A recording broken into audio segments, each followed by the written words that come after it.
All right, welcome everybody. My name is Amy Blaymore Paterson, and I'm the Executive Director of the Connecticut Land Conservation Council. Thank you for joining us for this workshop entitled Nature for a Resilient Connecticut. My colleagues and I, and we'll each introduce ourselves in turn, have been working together for at least, well, we've been working together for a long time, but we have been really focused on nature-based solutions in terms of Connecticut policy for the last year or two. So we're really delighted to share this workshop with all of you today. We also want to thank the administration for hosting the Sustainability and Resiliency Week. There are a lot of workshops, a lot of events happening this week, and we encourage you to participate in as many of them as possible. This is a really exciting opportunity for us to share information and progress in those areas. A few ground rules before we start. The first is that I would ask that you stay muted throughout this entire presentation, as well as keep your video off. That helps to minimize distractions when each of us is speaking. We'd also ask that you hold your questions if you want to present them orally till the very end, at which time, if we have the capacity in the room for it, we will ask you to raise your hand using the little reaction button on the bottom. Raise your hand, and then you will be called upon to present your question orally. But as we go along, feel free to put your questions in the chat. And Aaron Leflin, Deputy Director at our office at CLCC, will be helping us to keep those questions in order and present them to us to make sure that we can get to as many of them as possible. As you know, we are recording this, and the recording will be available to you after. So without further ado, I'm going to turn this presentation over to Robert LaFrance, my colleague from Audubon, Connecticut, who will take it away. Thanks, Robert. Hey, good morning. Good morning, Amy, and thanks for everybody for joining us this morning. I'm really happy to be with everyone this morning to talk about nature-based solutions. We have a lot of information that we're going to share with you today. I'm going to try and start us off by giving a little bit of an overview of what we mean when we're talking about nature-based solutions. And then our other colleagues are going to get a little bit more into depth on some additional benefits from nature-based solutions. Denise and Alicea and Amy will talk in some detail and at a little bit more granular level than I'm going to try and begin this with. Let's start with the science. That's really where I'm here to sort of lay out the point of view on, which is, why do we care about nature-based solutions or natural climate solutions? Well, part of the reason is because of some of the studies that have happened on the national and both international level about the benefits that nature can provide to us, specifically being able to provide up to 37% of the reductions that we need in greenhouse gases to meet our target of a 2% global climate change. That's significant. It's significant because it's more than just reductions in climate gases. It also has a lot of ancillary benefits. But important to note are the areas where we see some of this benefit happening. Take a look on the right hand of the slide here. You see forests, agriculture and grasslands, and then wetlands. It's important to recognize that the big portion of what we're talking about has to do with forest and forest management. We'll talk about that in greater detail. The things you're looking at here in terms of the slide represent an international calculation of all of the different gases and the benefits that each of these particular areas provide. What you need to think about is how these might be specifically aligned in Connecticut. And we've started to take a look at some of that data, and we're trying to get a better handle on it. But likely some of the forest reductions or forest benefits that we get from nature-based solutions might be a little less, whereas the wetlands and tidal restoration areas might be a little more. Still need to take a closer look and find out exactly what's happening. But the main benefit of this, and Amy will talk about this a little bit more, is it's more than just reducing greenhouse gases. It's about the benefits that nature can provide, including improving the soil productivity, cleaning our air and water, and really critically important for organizations like Audubon, making certain that we continue to talk about biodiversity and the impacts and benefits that has. Audubon basically did a report called the Natural Climate Reports. There's a link to it here, and we'll share around this PowerPoint to everyone later. And I just want to give a big apology to Denise Savageau, who sent me her logo that was supposed to be on the front of this. I need to correct that, and my limited skills of PowerPoint didn't allow me to get that done in the time frame provided. So, Denise, my apologies. Anyway, the long and short of it here is these are the main benefits that we see and some of the things that we think are important in terms of nature climate solutions. It will help us restore and expand our forests to account for climate benefits, especially, and this is something the agency is starting to take a look at, what are the benefits of negative emissions? How can we, when I speak about negative emissions, I'm talking about storing carbon and sequestering carbon. Storing carbon, effectively keeping carbon in someplace other than in the atmosphere. And when I'm talking about trying to extract, that's what we're talking about when we're talking about negative emissions. So those are the two things: the sequestering of carbon, which is taking the carbon out of the atmosphere, and storing it, which is keeping it in land and water and other locations, are the things we're trying to talk about. So when we start to take a look at these things in terms of the benefits that they could provide, in addition to that, we're also looking at other things we can do, which is to restore coastal wetlands, which is a lot of the work Audubon's doing, including living shorelines, trying to take a look at some of the benefits, and you'll hear more about this later in this presentation about interior freshwater wetland restorations, as well as protection and avoidance of conversion and destruction of wetlands. You'll hear more from that from Denise. And then also within our urban areas to improve urban green spaces, natural infrastructure, and blue infrastructure, as well as native garden plantings. A lot of information here, but the main benefits, as I see them here, are biodiversity habitat, water filtration, flood buffering, soil health, enhanced climate resilience, and beneficial ecosystem services. And my colleagues are going to talk about that in greater detail. So with that, I'm going to move along to Denise Savageau, who will be our next presenter. Denise? Thanks, Rob. Hi, everyone. I'm Denise Savageau. I'm the president of the Connecticut Association of Conservation Districts. And as a conservation district official, I also serve as chair of the Connecticut Council on Soil and Water Conservation. In that role, I served on the Governor's Council for Climate Change Working in Natural Lands. I served on both the Agriculture and Soils Committee, as well as the Wetlands Committee. And so we'll be presenting some of the information that we talked about as part of that. Next slide, Rob.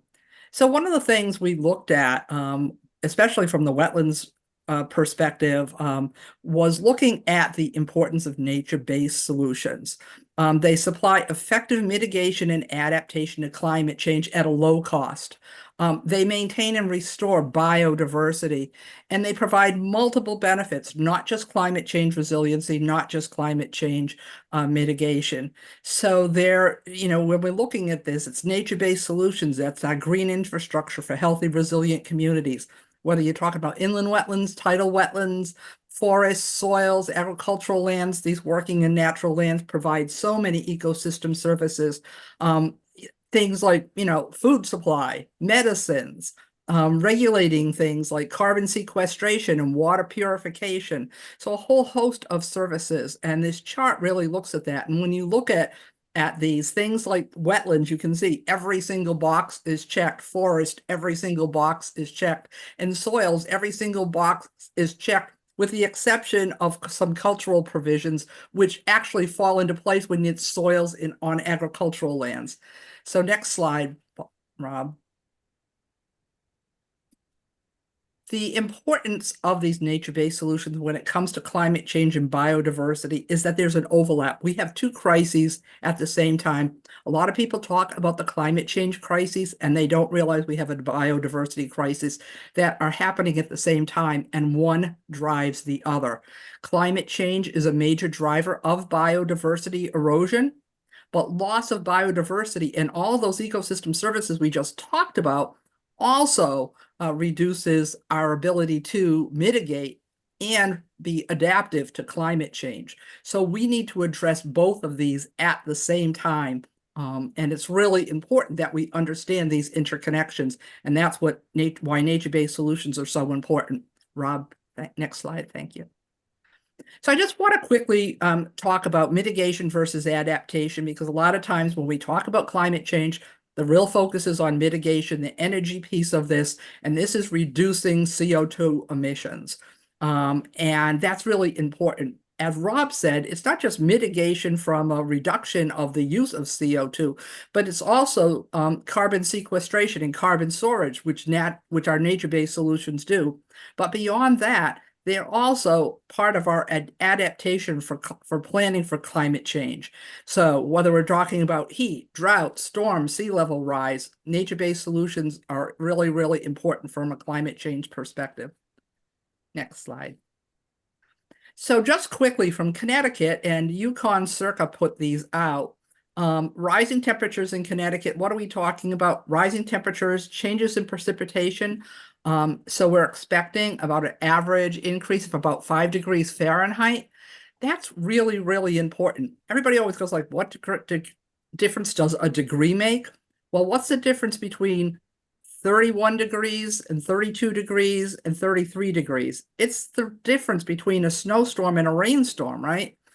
Really, really important when we're starting to see 5 degrees change in our annual average temperatures.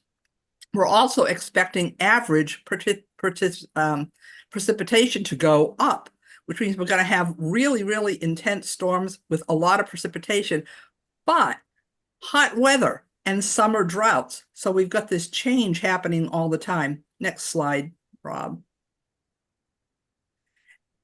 Of course, we've got the sea level rise happening, so we're looking at that. We're looking at flooding, but again, this frequency of flooding, storms interspersed with drought is really, really important. So these two fact sheets, again, are on the Yukon Circa website, and they really get in to say what we're expecting right here in Connecticut. So it's not global numbers, it's what we're expecting here in Connecticut. Next slide. So one of the things you have seen is when we're talking about changes in storm events, when we're talking about changes in temperature, when we're talking about drought, we're talking about our water resources, which are really important. And our most imperiled habitats are related to water. Those are our cold streams, freshwater wetlands, major rivers, forested swamps. Obviously, if that's getting impacted, that's our public drinking water supply.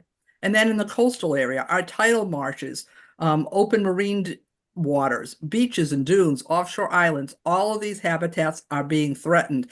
And of course, then the biodiversity and the ecosystem services they provide. Next slide. The good news, and this is what we're here to talk about today, is that these same ecosystems that provide for nature-based solutions for mitigation and adaptation to climate change. So they are the most imperiled. We need to pay attention. We need to protect them. But they're also what's going to provide some of the things we need. And as Rob mentioned, healthy soils, critical, wetlands and riparian zones, intact forests, keeping our forests as forest, local sustainable food systems, open space protection and land stewardship, oyster reefs and shellfish beds. All of these provide ecosystem services, whether it be sequestering carbon or providing for water quality, or making us more resilient to extreme heat events. Next slide, Rob. Thank you. So I just want to get into, because a lot of times this is the one, as I said, I served on the GC3 committee for soils, and this is the one that people don't understand the most. So what is soil? Soil, people just think it's just dirt. Well, it's not just dirt. It's a living ecosystem. It's an unconsolidated layer that covers all of the Earth's surface, 45% mineral, 25% water, 25% air, 5% organic matter. That organic is really important because that's not just dead organic. It's teeming with life. It has all the mycelium from mushrooms. It's all the root systems of all of our trees. So it's highly organic. It's physically well structured, and it's essential for all life. And when we talk about soil health, it's really, really important that we talk about it from that perspective of that it's vital as a living ecosystem that sustains plants, animals, and humans. There's no life on Earth without soil. Really, really important. Next slide, please. So when we're talking about healthy soil, this is soil, again, that has life in it, that has good organic material, that is well structured, meaning it's not compacted, it drains well, provides a host of things, and starting with biodiversity and ecosystem health. We don't have forests. A lot of times we look at forests as the number one ecosystem, but we don't have forests without the soil underneath them. The forest includes healthy soils. Healthy soils increase water infiltration and storage, drought resilience, filtration of pollutants, nutrient cycling and carbon. Healthier plants. Plants are much healthier in well-constructed soil and soil that has high organic matter. And then, of course, we do want to talk about soils from that mitigation. And when we're talking about mitigation and the storing of carbon, the number one place that we see that is in soil. So even within a forest ecosystem, it's not above the ground, it's below the ground storage. That's really important. So we need soil health across all landscapes. Next slide, Rob. So keeping forests is forests. Again, forests provide these same types of ecosystem services. We know about forests from a biodiversity, but forest is about air quality.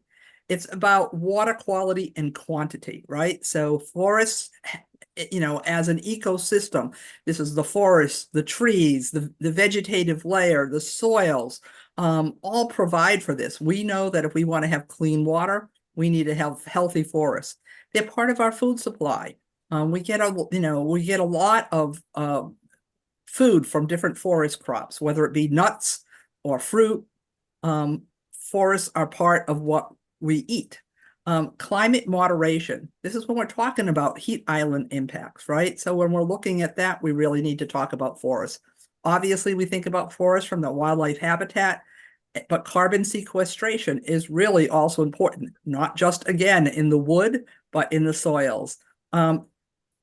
Importantly, and other ecosystem services that are often ignored are the sense of place and well-being that forests provide for us. Really, really important. If we learned anything from the pandemic, we know that outdoor open spaces are really important for this. And they provide for us scenic vistas, what would New England be without our forests and our fall foliage. Next slide. And I'm going to be wrapping up soon because this is the last one, and I can't stress the importance of wetlands enough. And one of the things, if you look at wetlands, and I was talking about healthy soils, look at that tidal wetland marsh and the healthy organic soils there. But we have that in our inland inland wetland soils as well. When we hear the term blue carbon, they're usually talking about coastal areas and blue carbon and how productive tidal wetlands are in terms of storing carbon. Wanted to point that out, but because of the shared numbers, the shared acreage of inland wetlands, it's referred to as teal carbon, and that sheer acreage, those red maple swamps that everybody says, oh, it's just a typical red maple swamp, are just critically important for carbon storage with those highly organic soils. So again, wetlands and riparian zones give us those highly organic soils that sequester and store carbon. They moderate and regulate hydrology, reducing the impacts of flooding and drought. So they store that water so that we have it when we need it, but also make sure that we don't have flooding. Keeping these systems intact is really critical for adaptation to climate change. They trap sediments and filter pollutants, again, also important for water quality. And from a biodiversity perspective, wetlands are on the edge. They're wet land. That's an edge habitat. Most productive habitats are edge habitats where two ecosystems meet. And that's one of the importance of wetlands. And so when we're talking about these, and we're talking about climate change and biodiversity and making sure we take care of these two crises, wetlands are at the forefront of all of those. Next slide. Many of you know that I worked in land use planning. So one of the things we just want to remind folks is that, we have Wetlands Protection Acts and laws, and we are looking to get riparian areas protected, and Alicia's going to talk more about that. But this all starts with making sure in our plan of conservation and development that we have good land use planning, and then we talk about protecting our natural systems. We need to protect our air sheds, our food sheds, and our watersheds. And that means protecting our soils, our forests, and our wetlands. And I'm going to turn it back over to you, Rob. Thanks, Denise. Great stuff, really helpful information. Next up, we have Alicea Charamut. Again, my inadequacy of being able to do PowerPoint. This title was supposed to be a little different, so I'll let Alicea introduce herself and tell you what the title should have been. So thanks. Rob, I was going to totally throw myself under the bus here. You didn't have to do that. So, hi, everyone. My name is Alicea Charamut. I am the Executive Director of Rivers Alliance of Connecticut. We are a statewide organization that focuses on policy, advocacy, and education around water issue. And our name is a little bit of a misnomer because we don't just focus on rivers. We focus on all water, groundwater, surface water, lakes, ponds, because it's all connected. We can't just look at one aspect of water. I chaired the Rivers Sub-Working Group of the Working in Natural Lands Work Group of the Governor's Council on Climate Change. And I'm also the co-chair of the Water Planning Council Advisory Group. And it should be clear to everyone by the end of this program how interrelated all of the issues that our groups work on are. Some of what we're talking about may seem repetitive. It's not due to a lack of coordination. It's because forests, soils, biodiversity, birds, wildlife are also intricately interconnected, that as we're looking at our small piece, we can't not look at what, other groups or other organizations are focusing on. It's just way too related. And if you haven't already guessed, I'm going to focus on water and how important features in their natural state are to healthy waterways and watersheds, which have a direct impact on human health and safety, as well as resilient communities and healthy economies. Next slide, please. So when it comes to water, what do you think of first when you think of climate change? Most likely that's sea level rise, because that's what you've been hearing for decades. But and carbon reduction and sea level rise have been part of that primary narrative. Next slide, Rob. But in fact, the immediate impacts of climate change are happening within our communities beyond our coastal communities. This training storm that happened in Southbury, Oxford, I'm gonna, highlight again, this was not a named storm. This was not a hurricane. This was not a tropical storm. Devastated the Southbury, Oxford area in August. This is a prime example. And this kind of impact was not unexpected. An increased frequency of short duration, very intense precipitation has always been a part of the suite of predictions for climate change. It's just been so overshadowed by sea level rise. Next slide, please. And yes, these storms are going to be a fact of life moving forward. We're going to also be peppered with drought. It's going to be feast or famine. But the fact is that we are amplifying these impacts, and we're doing it one land use change at a time, and it's death by 1,000 cuts. And there are many contributing factors to this, but these are the top three. One is an increase in impervious surface. The other is loss of forest and open space. And also our lack of protections for riparian and vegetated buffers here in Connecticut. Next slide, please. So just a terminology explanation. So impervious surface is a solid surface that does not allow water to pass through it. Impervious surface increases runoff of precipitation. It prematurely depletes aquifers, and it carries pollutants. So when impervious surface increases, we end up with significantly more water that is dirty water running off on our streets, our backyards, our streams, ponds, lakes, rivers, storm drains, etc. Everywhere it can go, right? And less water getting cleaned and filtered down into our groundwater, or getting filtered to be cleaner and into our rivers. And this slide shows the increase in impervious surface in Connecticut from 1985 to 2015. The darker colors have a larger increase in impervious surface, And I just like to point out that Waterbury area where Southbury and Oxford is has one of those larger increases in impervious surface. Next slide, please. Also, when we lose our forested areas, open space, naturally vegetated open spaces, we lose sponges. As Denise had noted, these soils help soak up rainfall. They do so much. And when we talk about forest and open space, I think we're missing opportunities if we only think about preserving certain kinds of forest or open space, or only thinking about quantity of open space.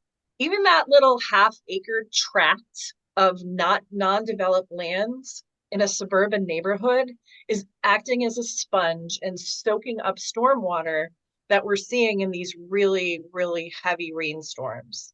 And so if we lose that half acre of forested or vegetated area and pave it over as a parking lot, any stormwater issues, any flooding issues within that small neighborhood are going to be exacerbated.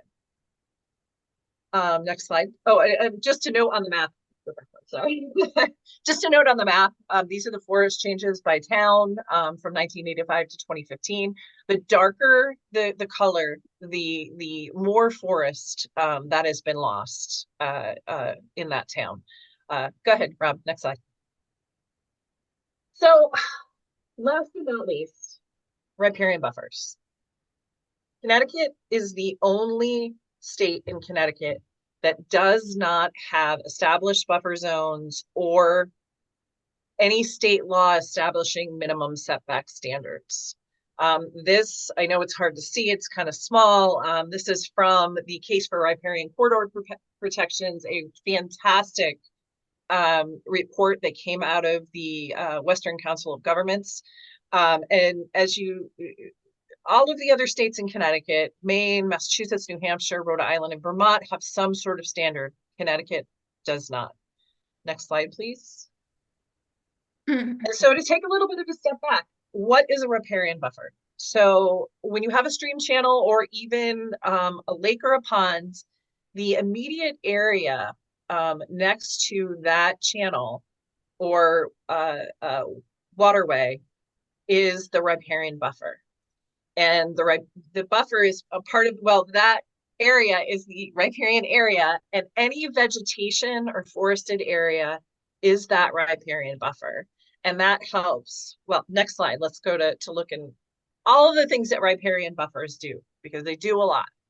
So as you can see in this slide, the riparian areas, which are the trees right next to the stream you see there, they act as wildlife corridors, which are really important for biodiversity, habitat, erosion control. It helps to filter water from the upland areas. It helps recharge groundwater by capturing that storm water and letting it filter down into our groundwater and our aquifers. It is also, and I think this is really important to point out, the environmental justice components of this, right? Our urban waterways need a lot of help. And that's mostly because they are the terminus of our watersheds in most cases. They sit at the mouth of most rivers.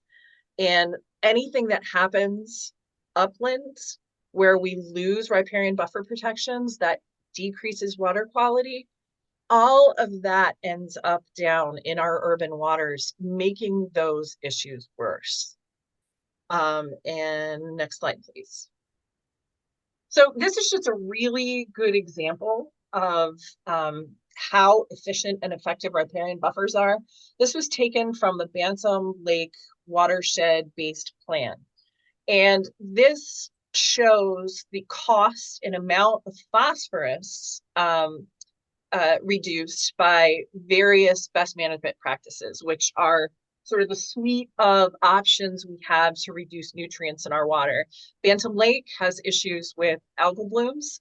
Algal blooms not only have serious public health implications, but in a lake like Bantam Lake, they're also decreasing property values. If someone can't use the lake due to algal blooms, that whole area as a recreation area and property values decrease. So the structural components, pretty much these are the really the gray infrastructure, the expensive things we build to help solve water quality issues. They are very expensive. You can see hundreds of thousands of dollars. And if you look down under agricultural and other, riparian buffer improvement by far is the cheapest way to clean our waters or keep our waters clean, because you know what? Keeping them there is free. So go ahead to the next slide, and I'll wrap this up with our common sense solutions. We have to give nature an opportunity to protect our waters and our communities. We have to broaden our climate solution focus. An ounce of prevention is worth a pound of cure.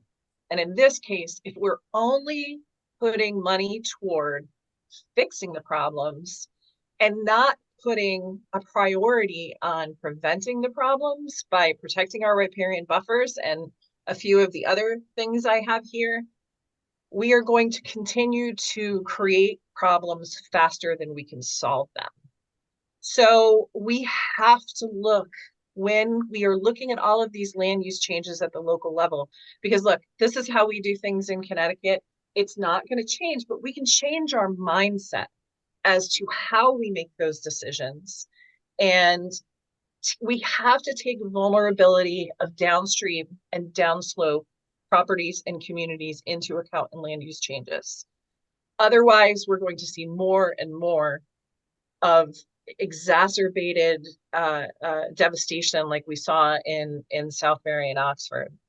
We have to, in order to do that, we have to have strong considerations for climate change impacts incorporated into our land use decisions. Denise had mentioned how important it is for planning, but we have to have the tools to implement those plans. So if we give our local land use commissions the tools necessary to implement these plans, we will be much better off going forward, and we will be able to protect nature so it can protect us. And also, we need those consistent protections for riparian buffers incorporated into our statutory and regulatory framework. Connecticut is last. We need to catch up. And I will leave it at that, so we have time for questions and you can get to Amy. Thank you. Thanks, Alicia. That was great. I really appreciate it. Some really great information there that you shared with us. Next up, we have none other than the infamous Amy Paterson. So Amy, I'll let you take it away and talk about the things you want to get to today. Thank you. Again, Amy Paterson, the Executive Director of the Connecticut Land Conservation Council. And, you know, listening to my colleagues talk, it just, it makes me so happy and proud to be affiliated with them and have the opportunity to work together on these really important issues. So thank you all so much for those great presentations. CLCC is the umbrella organization for the land conservation community, and we're the only statewide service provider for Connecticut's 120 or so land trusts. Our mission is to elevate and strengthen conservation, and of course that takes many forms. Like my colleagues, I was a member of the Working in Natural Lands Working Group, specifically the forest subgroup for the GC3. I chair the state's Natural Heritage and Open Space and Watershed Land Acquisition Review Board, which advises deep on land conservation programs, including the development of the Green Plan. I also served on the Policy on Resilient Forests for Connecticut's Future, or the Perfect Future Working Group. And I mentioned those three affiliations specifically because of their relevance, of course, to what we're talking about today. But in all capacities, advocating for land conservation and ensuring that everyone everywhere has access to the benefits of nature is the essence of our work. So thank you all for being here. Go ahead, Rob, next slide. So you heard from my colleagues about the why. We need nature. They did an exceptional job of describing the whys. And here's just a really quick summary, the bulleted list of the whys. And nature needs us. Nature needs a voice. We are not meeting our land conservation goals here in Connecticut. Our largest forests and wetlands and farmland are all declining rapidly, and I have some specific stats on those if you want to ask questions about that. And wildlife is struggling. Biodiversity is in crisis here in Connecticut, and of course, as we know, globally. Invasive species are increasing, and the list goes on. It's sobering when we think about the state of nature right now, and that is why it needs a voice. Next slide, please. So we feel that this nature-based solutions is a call to action, and now is the time to act. And of course, we're not just talking about it here in this room. We've been talking about it for years, but it's being talked about at every level. Globally, at COP28, and COP28 is the 2023 United Nations Climate Change Conference, or Conference of the Parties. Nature-based solutions was the focus. It took center stage globally. Since then, and the next COP, by the way, is in November of this year. And so we will be very interested to hear what comes out of that global conference. But there have been study after study after study at the global stage, which has emphasized conservation as the key to saving biodiversity. Nationally, there have been just as many studies, and we are seeing leadership from the very top. The president issued an executive order regarding nature-based solutions and forest land protection in the last year. And it recognizes not only the value of nature, but it includes mature and old growth forest protection as a point of emphasis. The executive orders also complement the America the Beautiful initiative, which is committed to the United States, the global initiative of conserving 30% of our lands and waters by 2030. We are seeing many investments in federal grant programs. Just this month alone, the Department of Interior announced $157 million in funding for wetland conservation projects and national wildlife refuges. At the national level, we are carrying out a nature assessment and a roadmap for nature-based solutions, and the Department of Interior has a new policy to utilize nature-based solutions. So nationally, we are recognizing this, taking the lead from the global community, and then seeing how that translates regionally and also statewide. In Connecticut, of course, we have a 21% goal for conservation. 30 by 30 is the national and the global.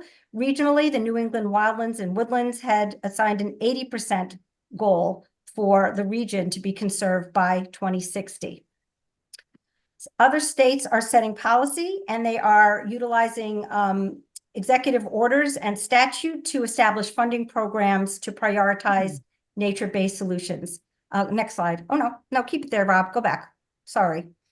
I've listed a few of them here. New Jersey, I moved first because I just read about a new act that they have passed, which is called Protecting Against Climate Threats, Resilient Environments and Landscapes, and it focuses on smart development to avoid flooding. In New York, nature-based solutions have been codified as part of state policy as a preferred alternative in the state's environmental conservation law. New York recently also unveiled its 30 by 30 conservation strategies and is accepting public comment on that. California has committed to 30 by 30. It's not just here in New England. It's, of course, nationwide. On the West Coast, California committed to 30 by 30 and the development of more nature-based solutions. And they set up a $101 million fund for tribal nature-based solutions programs. In Vermont, back here, there is an act concerning community resilience and biodiversity, which codifies 30 by 30 and elevates nature-based solutions. Oregon has also set up a fund for natural climate solutions. And Massachusetts, which is the slide that, Robert, you can go to now. Massachusetts had just come out with a resilience lands initiative incorporating nature-based solutions. And we wanted to take a minute to go through just a couple of the highlights of this, because it is a really exciting initiative. And what we were remarking about when we were looking at it was the whole of government approach. That's how they describe it, a whole of government approach to biodiversity conservation. And as I'll talk about in a minute, Connecticut is making progress. But what we love about this is this holistic view of nature and biodiversity conservation as part of state policy across all agencies. So in September of 23, Governor of Massachusetts did make history by issuing this executive order, and it directs the Department of Fish and Game to develop biodiversity conservation goals for 2030, 40, and 50. And what we also love about it is that it doesn't wipe the slate clean. It builds on and complements existing state plans and efforts. And that's what here in Connecticut, we feel we have a real opportunity to do, and it's very exciting. And it recognizes biodiversity as a climate solution. As Denise had pointed out earlier, these are interconnected crises, and you can't address one without addressing the other. And in Massachusetts, they're recognizing that. Next slide, please, Rob.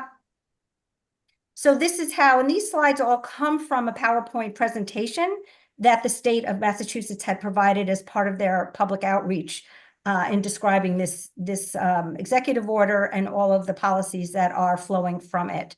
So here's the vision for 2050 for biodiversity. And we really love the way they lay this out. Protection of key habitats, landscapes, seascapes, restoration. So this goes to the stewardship component of our work. Habitat, species, and connectivity. Sustainability of ecosystem services, food security and economy, and connectivity, making sure that all people have benefits, have the benefits of nature. And what you see here is really a summary of what Denise described in her chart, where she talked about ecosystem services. So again, this is policy coming from the executive order of the state of Massachusetts, from the governor's office, and all of the policies that are flowing from that. Next slide, please.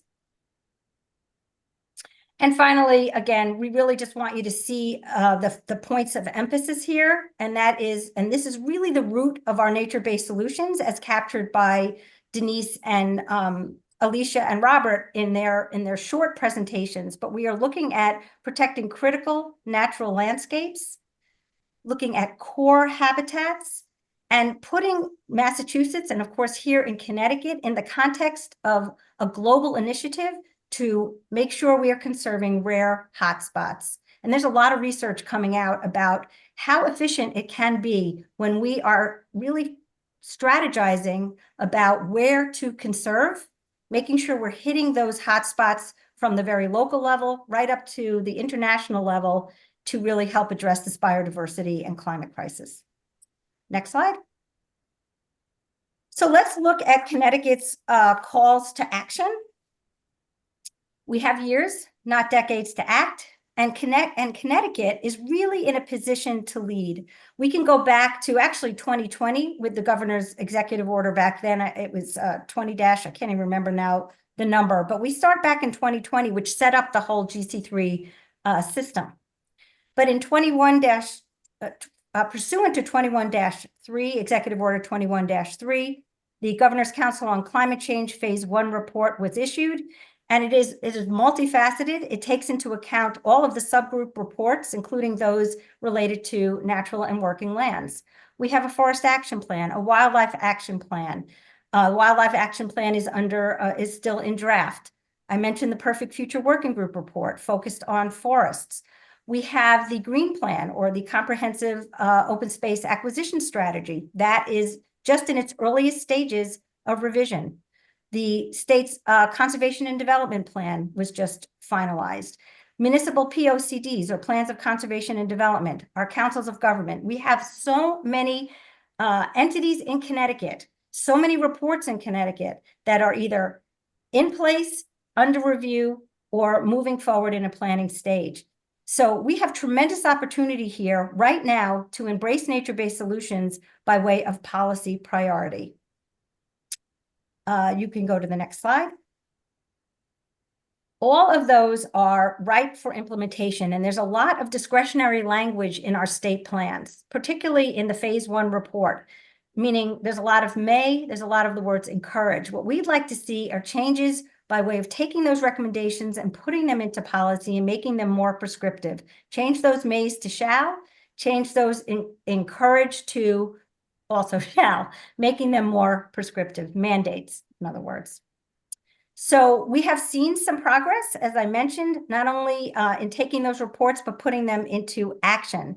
We have seen increased investments and access to funding for the land conservation programs, the Open Space and Watershed Land Acquisition Grant Program in particular, the Urban Green and Community Garden Program. Those have been points of emphasis, and we've been working with our colleagues at DEEP to make sure that those programs are more accessible to more communities, and that's a really good thing.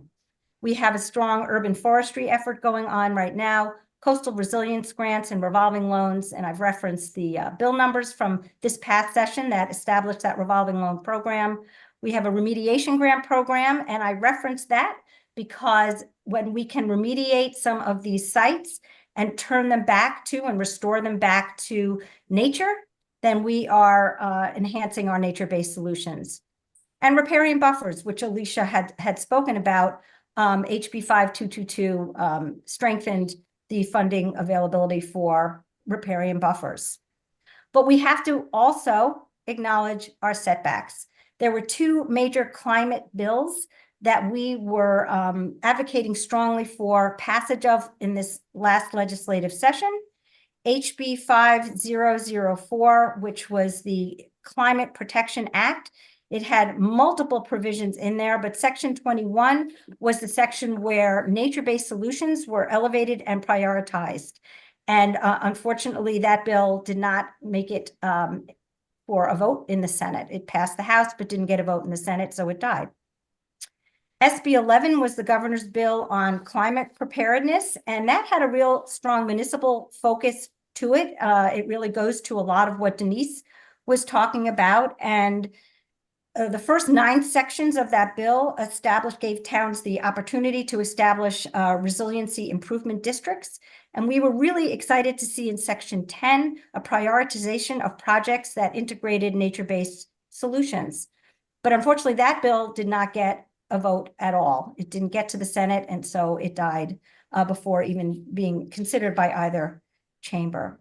So there's a lot of opportunity that we see moving forward into the 2025 legislative session, not only to look at these 2 bills and what they encompass, but to really take some of the other recommendations that I have been referring to or alluding to as part of the GC3 subgroup reports and see if we can get them elevated and codified into statute.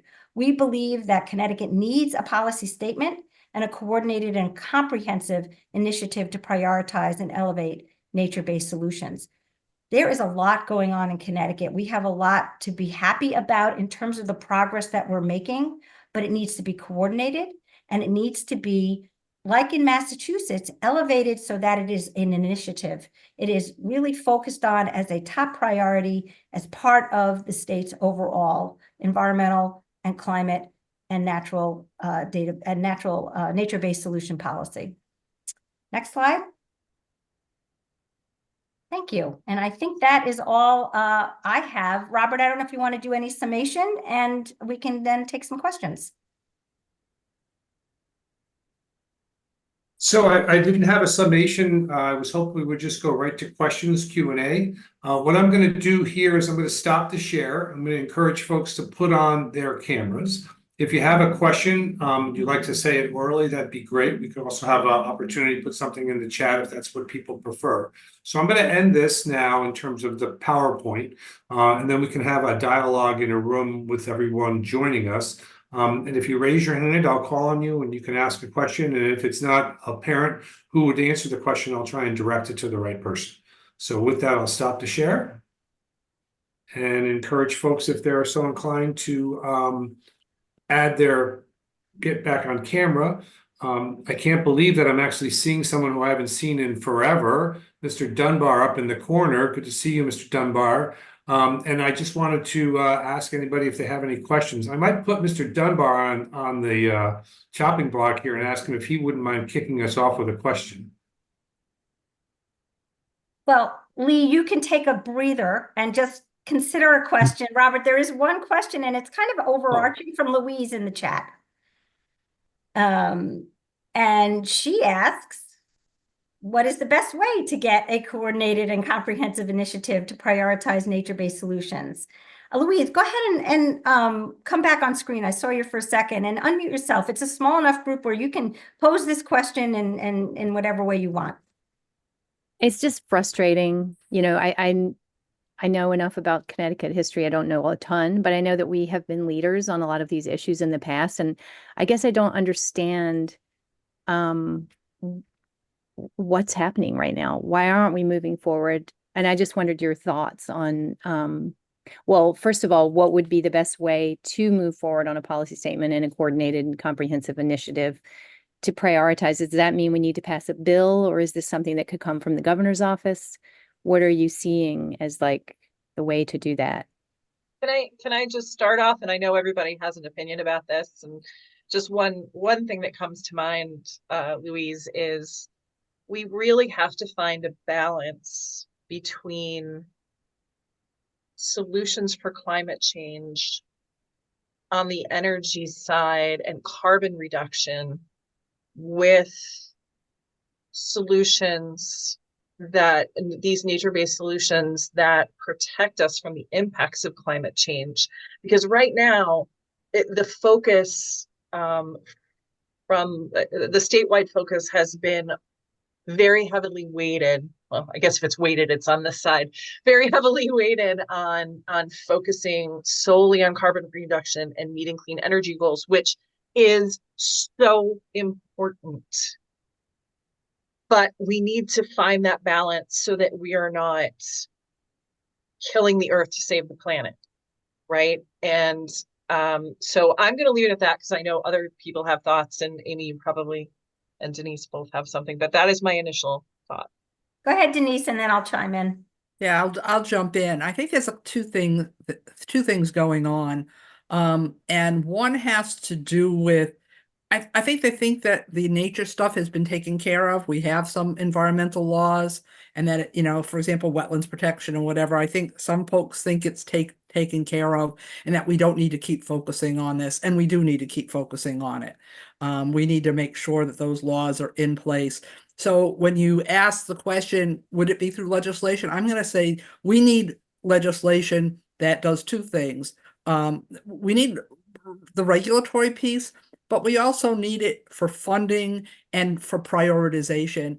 And the reason I'm saying do it legislatively is because if we don't do it legislatively, then it becomes policy from one administration to the other, and that's not a good thing. So I think giving a mandate from the legislature to the administration is a good thing in this case.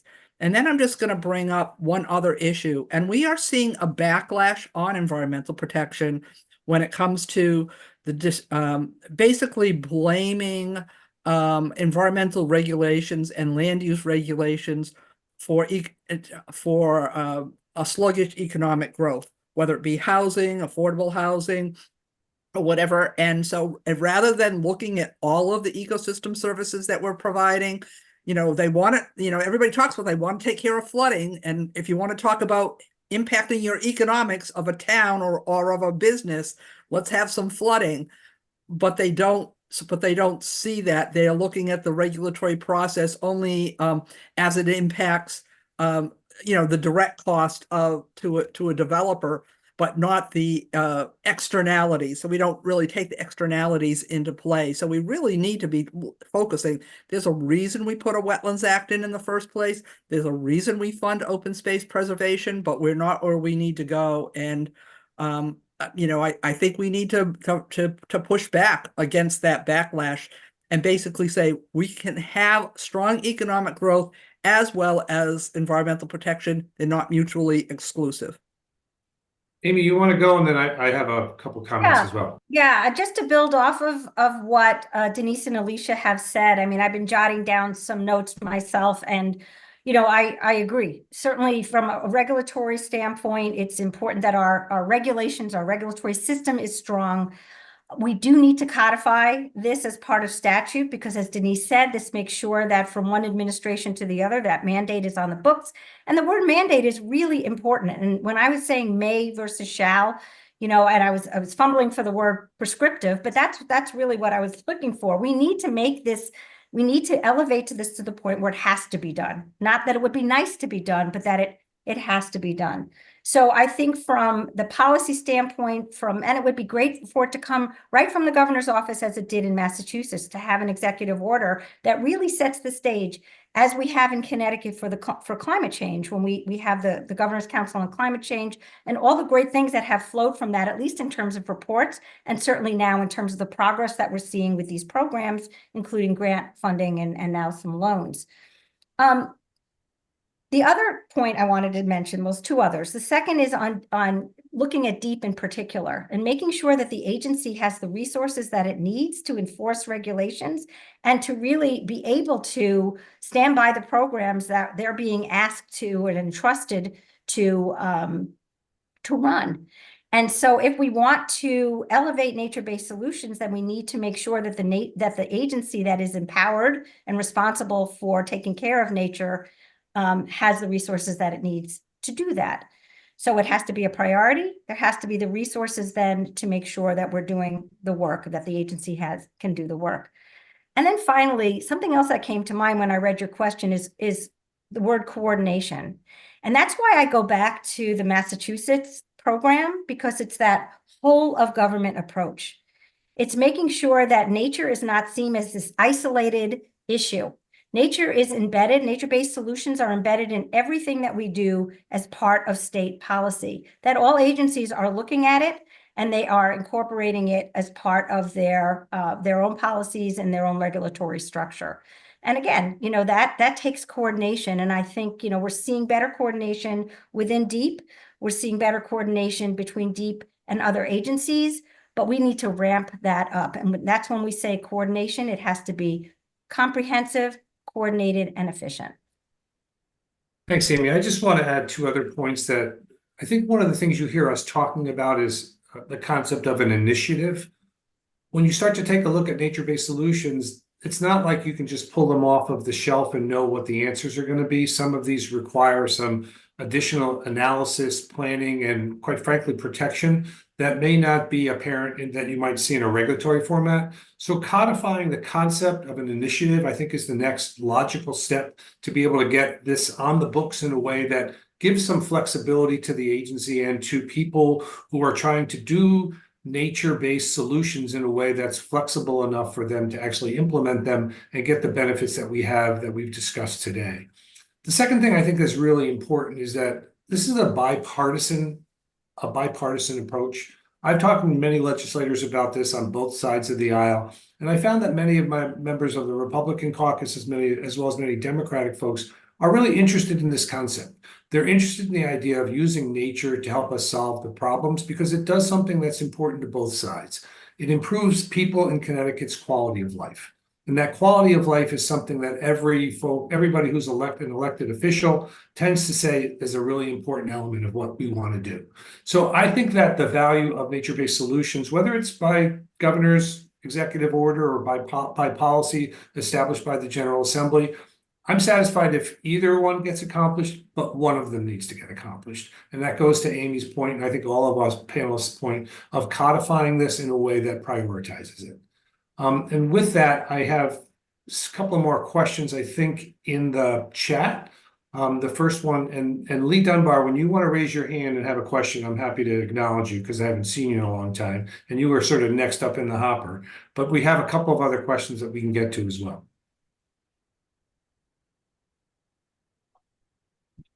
All quiet on the Dunbar front? I can't believe that. I'll go next to Miss. I don't know how to do this job. Can you hear me? Oh, we can hear you. Absolutely. Okay. I guess I've made some notes while I'm listening to everybody, and it was a great presentation. Pretty much preaching to the choir. I got a sense looking at who's on the call. But I think what sticks out for me is the vast majority of the forest land, I've seen 80%, is privately owned. And everything that we're talking about here today it's a mandate, it's a regulation, it's the government telling the private owners how to manage their land, number one, which is why it's a tough sell to begin with. And also that the big difference in my mind between publicly owned land, whether it's a land trust or the state or the feds, and private land is the access issue. And again, I'm looking at it from a personal perspective. I can't afford to donate my property, my forest that I own, to a public group because I need to pass along something to my 3 undeserving kids. But the fact that the money's only going to go so far. And I think what would really benefit people that are engaged day to day, as opposed to just occasionally sitting in on a Zoom call like I am today, to think about how you could leverage protection of private lands and encourage private landowners to exercise good stewardship and take care of the management of these lands without having to rely on government funding, whichever the way the wind is blowing in terms of year to year, and to really address, if it's that urgent, then we need to protect a lot of land in a short period of time. And I think the way to stretch the resources that we have might be to give more consideration to easements, conservation easements, and things where the private landowner stewards the land, and yet provides all the other benefits that were listed today that we talked about. So Lee, let me get to Amy. Access. Let me get to Amy and have her answer your questions. But before I get to that, I just want to mention one thing. There's a lot of emphasis on practices, forest management practices that can help us be nature-based solutions. So it's not just ownership by the government. And with that, I'm going to go to Amy. I think you had your hand up, followed by Denise in terms of just responding. Yeah, Lee, I'm so glad you raised that point because one of the stats that I had a bunch of stats here and I didn't want to start rattling them off unless a question was asked about them. But it's 72% of forest land in Connecticut is in private ownership.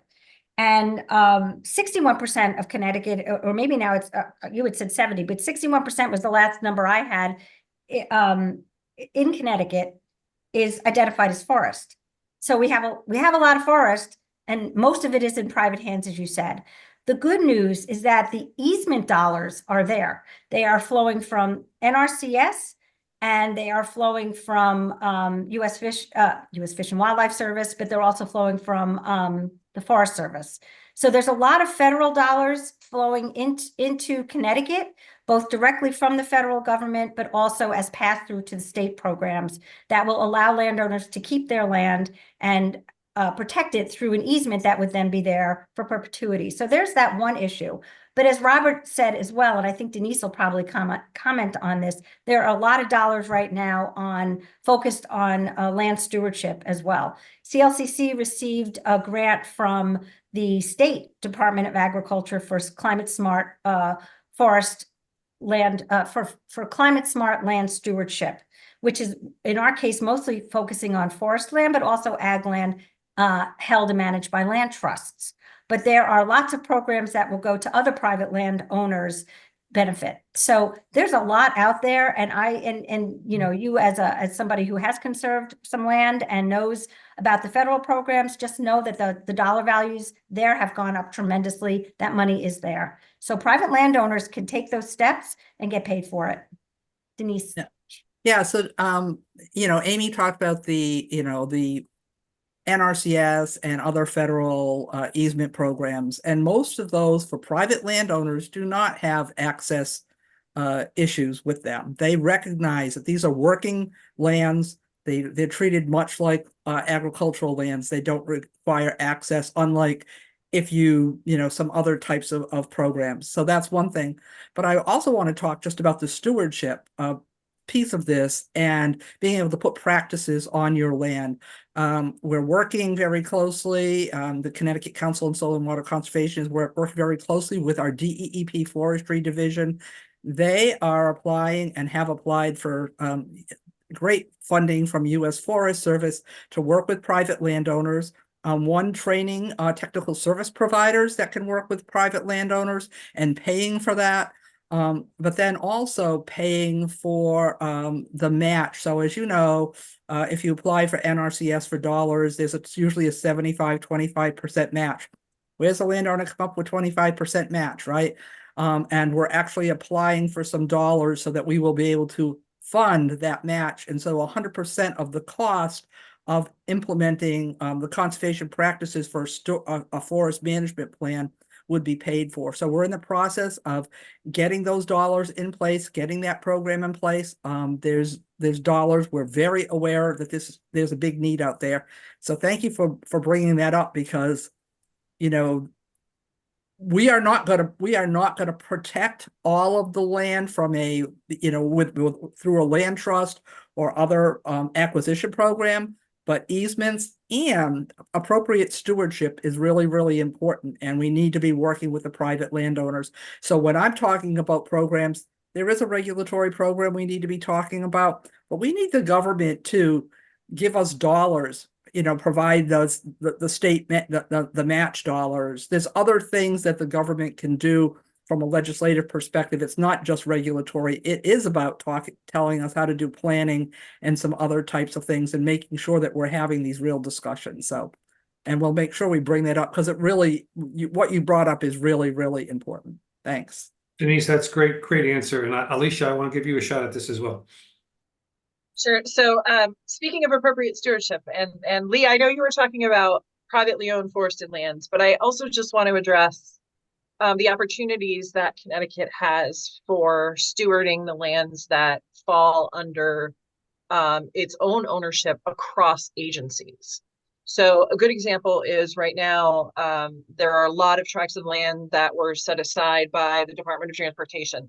And there's an opportunity here for whether it's DOT or the Department of Public Health or any other state entity that owns land to be able to inventory that land and take a really good look at the resources that are on that land and preserve those resources as a state, instead of conveying that land to another entity where it could be developed or converted to another use. And I think there is some progress going in that direction, but it's really important to take a look at state land conveyances as well and make sure that we are stewarding our own lands that are held in the public trust and the public interest appropriately.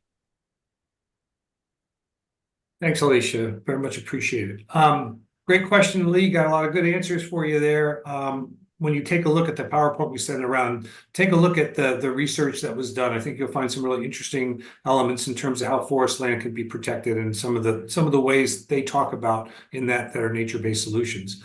On the chat, we have a few questions, and the next one comes from Mark Henderson, which asks how much of FEMA's new funding for Connecticut Fund Relief will be going to support investments in nature-based solutions rather than just rebuilding. I'll take a quick crack at the beginning of this, and then folks can add on. My understanding is that the current round of FEMA, that the federal disaster declaration that President Biden basically put into play, I think either yesterday or I just read about it yesterday or over the weekend, that's probably going to be direct grants to people who have been impacted for restoration. There are other fundings, the FEMA BRIC program and a number of other programs are out there, sometimes competitive grants, sometimes other programs that we're trying to identify as methodologies to do some of this nature-based solutions. It's a grant type program.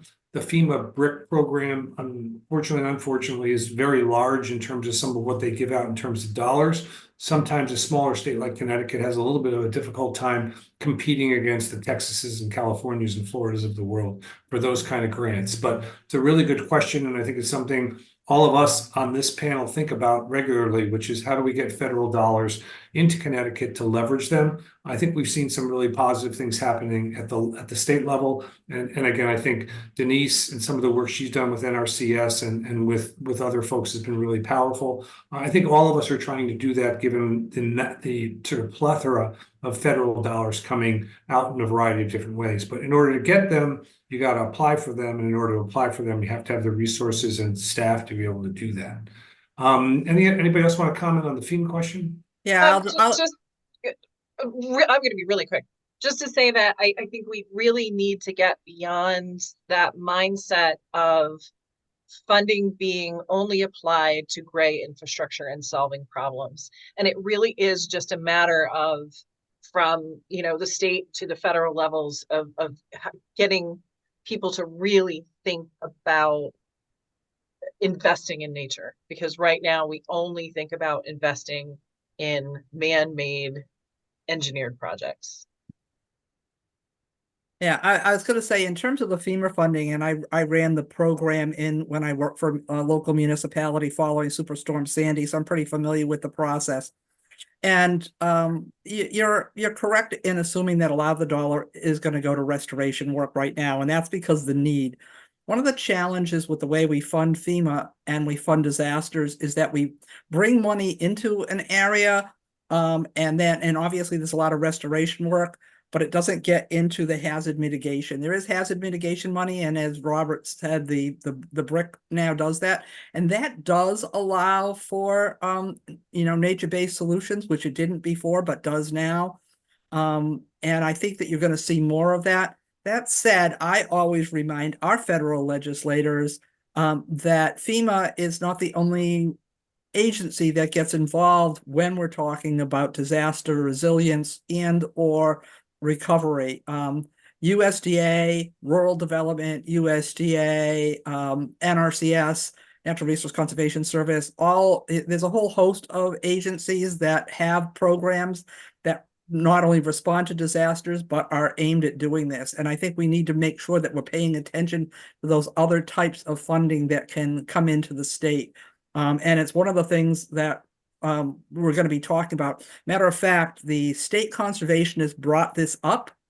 And one of the challenges he's finding right now is that he has dollars to bring into municipalities to do some of the work, but there's no match dollars for the state and for local municipalities. And the state used to be able to do some match dollars, and they kind of let that infrastructure put in place. So we need to be talking about at the state level, how do we have match for the federal dollars coming in?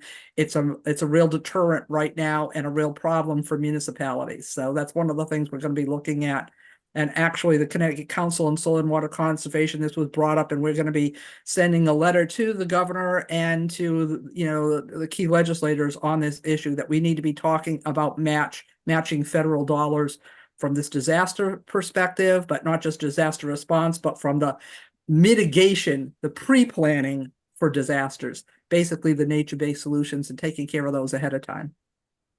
Thanks, Denise. And I'll just mention, I was on that financing, I didn't mention before, I was on the financing government GC3, and that is definitely something we heard loud and clear in that process. The need for match, for state match, whether it comes from state or however we do it, is really important. Amy, I'm sorry, I didn't mean to cut you off. No, that's okay. I just got a note saying, it looks like you're done talking. I'm going to lower your hand from some AI thing in our computer here. So I am going to speak, and that is just quickly, just in reaction to Alicia's point, just about, reprioritizing or refocusing our points of emphasis. And I think Section 10 of Senate Bill 11 did just that. And for those municipalities in that bill who chose to create this resiliency improvement district, they were to, subject to that section, prioritize what was it called? Non-structural and nature-based solution projects. And so that really goes to the point. So I think that was a real good step in the right direction, that bill. And we hope that it will get raised again in the upcoming legislative session and hopefully move it forward, because those are the steps that we need to take in order to reprioritize. So look at you, Amy, perfectly matched that up with the next question, which is, there's so many land use issues in the state from 169 towns and zoning regs. Are there any ideas of how to encourage a more regional approach to address issues like excessive impervious cover? So I'm going to call on Denise, because I know she's going to have something to say about this, having been a local official. So Denise, you want to take a quick shot at that? That's right. And, this is a double-edged sword, because people complain about this. And there are 169, towns with zoning regs, with different inland wetland regs. I think that we are encouraging regional approaches by doing watershed planning. So when you're involved with watershed planning, and we see that with funding that's coming through, for example, the Long Island Sound, study funding that's coming through the EPA 319 program. Those are all regional watershed approaches, and I think we really need to pay attention to that. I think the COGS are doing some really good work this way. They are really coordinating, so I think we have that. I will say that although there has been some folks who have advocated a little bit for like, oh, well, maybe we need to, do regulatory stuff on a more state level. I guess I'm a little bit concerned about that. I'm concerned about it from the perspective of the Tidal Wetlands Act, and I see how that's implemented on the state level. And I know that sometimes municipalities could do a better job with their coastal wetlands than when we do a totally, because what happens is it becomes so big, it's like, well, what's really important? And sometimes they miss those neighborhood things that are important. And I think we need to be looking at that. Another example is the Siting Council. I think we all know that there's some challenges with the Siting Council. And again, because they're not looking at the neighborhood. So I think we need to have this balance. So it's something that we do need to be paying attention to. We can't, and part of this, and I'm hopefully not stealing Alicia's thunder, is making sure that we educate everyone. So there's a certain standard that we expect planning and zoning and inland wetland commissioners to meet. That said, I think planning on the regional level and then, doing some of that regulatory is not necessarily a bad thing. It's a balance that we need to find. We don't have county government, and because we don't have that, we end up not doing some of that regional planning. But again, thinking about watersheds and the way we need to work that way, I think that that's the way we accomplish this. Minimum standards, really good point, Denise. Alicia, followed by Amy. Sure. So yes, not only training and raising our standards for our commissioners, who they are lay people. They are doing the best job they can. And not everyone is an expert. They're there to serve their communities. So giving them the tools they need is extremely important to be able to, whether it's zoning or inland wetlands, to be able to, protect their towns, their local waters. And as I mentioned before, we have to give those people regulatory tools to address climate change. Where we are now, there are many commissions who are who feel their hands are tied. There are a lot of case law that is built up over the years, and in order to get our commissions to be the best they can be, we also need to invest from the state level for support for these commissions. Right now, Connecticut has 0 staff fully dedicated to the inland wetlands program. So we don't have at least one full-time position that is supporting 170 inland wetlands commissions. We need that to be a priority. We need that investment. And I appreciate Denise's comments about the watershed-based plans, but like I said, we need to give people the tools to implement these plans, because I have seen towns that have participated in their own watershed-based plans proposing their own development for a town facility that violates the watershed-based plan. And so, and really, people can come forward all they want and say this violates the watershed-based plan, but we don't have any teeth there. And so we need the tools to implement the plans we have, and they need to have teeth. So I'm just going to quickly add, just going to the regional perspective. So as I mentioned before, there's 120 land trusts in Connecticut or so. And what we are seeing in Uprising, which is fabulous, is more work at the regional level. So that land trust, and it really comes down to mapping. And so we have regional conservation partnerships, which are alliances of land trusts, and oftentimes they're conservation commissions as well, working together to really look at landscape scale conservation, because as we know, natural resources don't stop at town boundaries. And so they are looking at it at the watershed level, looking at it at the regional level to make sure that they are prioritizing correctly and strategizing correctly when it comes to land conservation. And that really helps, but it does come down to mapping. And what we're seeing now is much better mapping from the councils of conservation, the councils of government, again, the regional conservation partnerships, and now the state of Connecticut has a GIS office that is trying to pull it all together. So I feel optimistic that with this mapping, we can do a better job of focusing on the regional level. And Luann, you asked that question and you mentioned something about Circa's zoning toolkit. If you want to jump on and just mention that quickly, then we'll go on to the next question. Hi, yeah, thank you for the moment. And I really appreciate all that everyone's had to say here today. It's really great to hear all of this, and I hope we can move forward and put some of these things into statute so that we can see more nature-based solutions and more resilience planning for the state as a whole. And I'm really glad that Amy mentioned the GIS office. I think that's something that many organizations have advocated about for years, to have a central database so that we know what we're all looking at and talking about in the same way. And the regional work with the watershed districts has been a terrific model. Would love to see more of that regional based work happening in the state. Yeah, I'm a legal fellow at UConn Circa. For the last few months, we've been working on putting together a zoning toolkit that is in response to the mandate that land use commissioners receive training every year.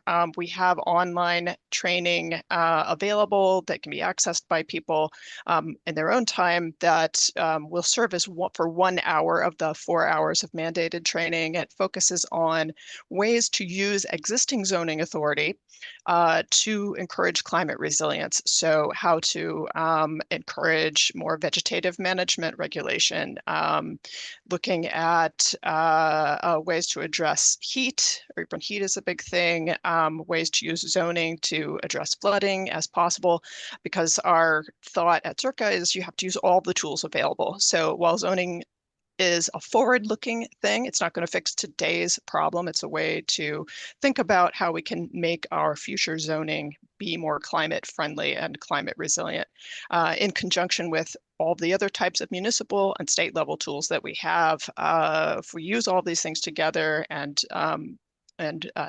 have a sort of united whole of government type of plan, as Amy was talking about in Massachusetts, that really is, I think, the way forward for Connecticut.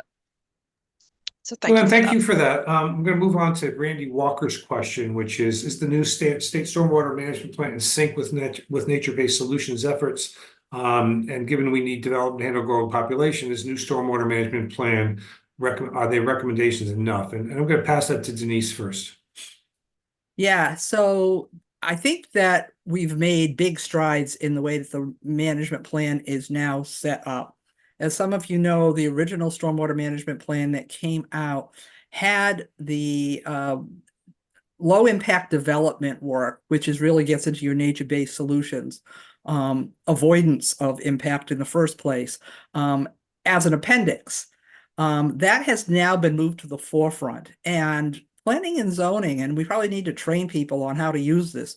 Planning and zoning and inland wetlands can refer to that manual, and that manual requires that low impact development decisions or plans be looked at first, rather than just going to hard solutions or more of a infrastructure type solution. And requiring that, I think, is really important. And I also want to point out that we've also updated the erosion sediment control guidelines. The erosion sediment control guidelines require now that you look at, and this was by state statute, now have to require that we look at soil health. So as part of the erosion sediment control, you have to protect your soils. You have to make sure it doesn't get compacted. And again, a lot of that has to do with nature-based solutions by protecting the soils in the first place. So between those two manuals, I think we have a much better tool than we had in the past. I think people do need to be educated on how to utilize that, because most people have deferred, and the engineers come into the towns and they defer to the solution. We're going to put in a rain garden, or we're going to put in, a vortechnic system, or they're going to put in whatever the solution is to take care of stormwater. But it starts with designing for low impact development and avoidance in the first place.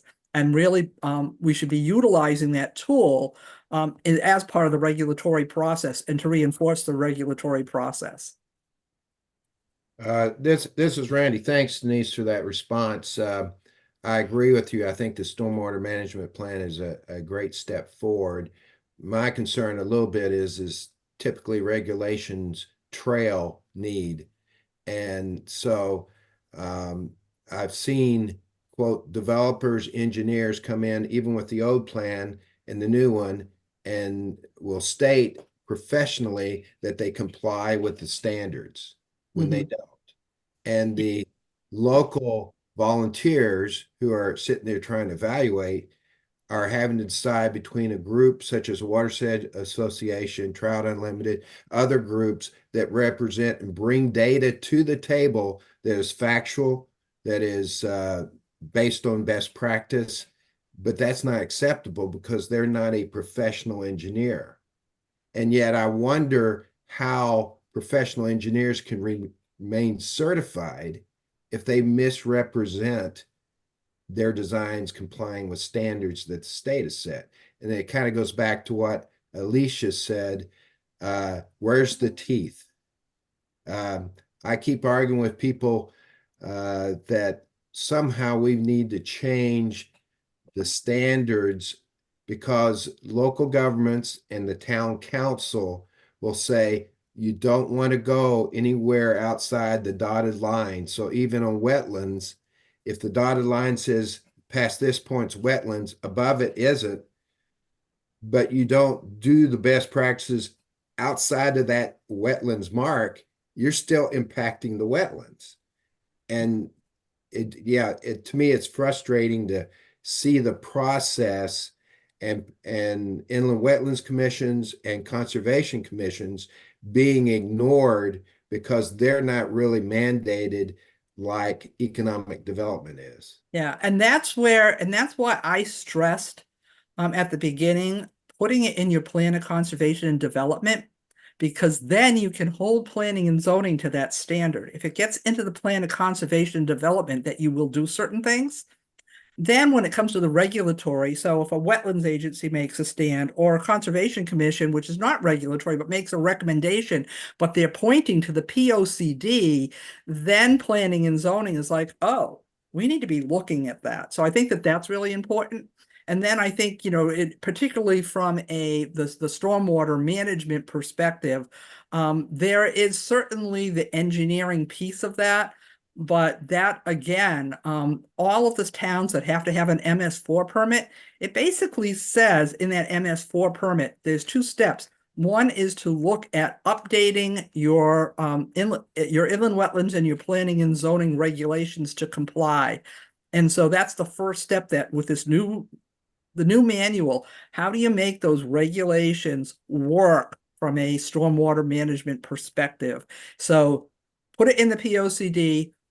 As part of your MS4 permit, update those regulations. So there are tools in place. You just need to, we need to probably bring and do some training to get the land use commissions down that road to understand the tools they have. We need new tools.